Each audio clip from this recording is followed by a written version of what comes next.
guys, we're back at Animal Wonders, the place that makes me the most happy of any other place on earth.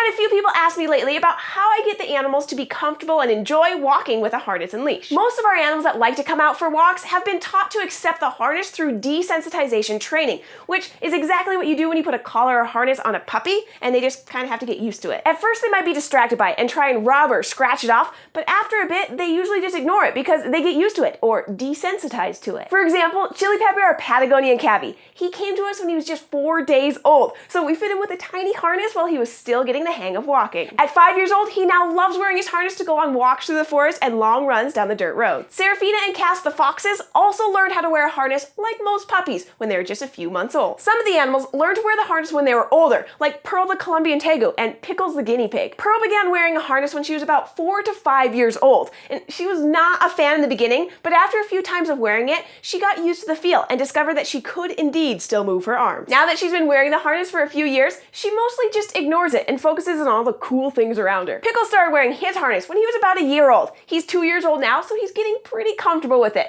Recently, he's gotten so comfortable that he enjoys walking around on the floor during our public presentations. I really like being able to put an animal down and show them moving around naturally. I think it's much easier to get to know them as an individual when they move around freely, which is why I love harness training our animals. If you have a young animal at home, I suggest getting them used to it early on. It's so much easier getting them used to the concept at a young age. If you have an older animal, that's all right. You can still do it. It just might take a little longer. If you haven't seen our videos on training yet, I highly recommend watching them before training an animal to walk on a harness and leash. I recommend using positive reinforcement training whenever possible to help them associate the harness with good feelings. Positive reinforcement means that you're giving the animal something good, so they feel good. This will make the animal more likely to want to engage in the process again in the future. This is Cheddar. She's never had a harness on before, but I'm going to try and attempt it for the first time using this comfort harness. I'm gonna use the comfort harness instead of a nylon harness because it is more comfortable, and I'm gonna offer her treats so she enjoys this process and wants to participate again in the future. I'm not gonna buckle it right now. I'm just gonna use the Velcro because this is her very first time. I don't want to push my luck. I'm continuing to touch and hold her so she's not completely moving around freely with just the harness on. She might try and run out of it if I do that. You're good. There you go. There you go. Here you go. See how she tried to back out of it, move out of it? That is a very good first attempt.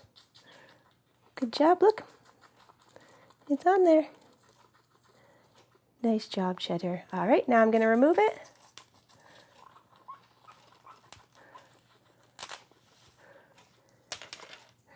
And we're all good.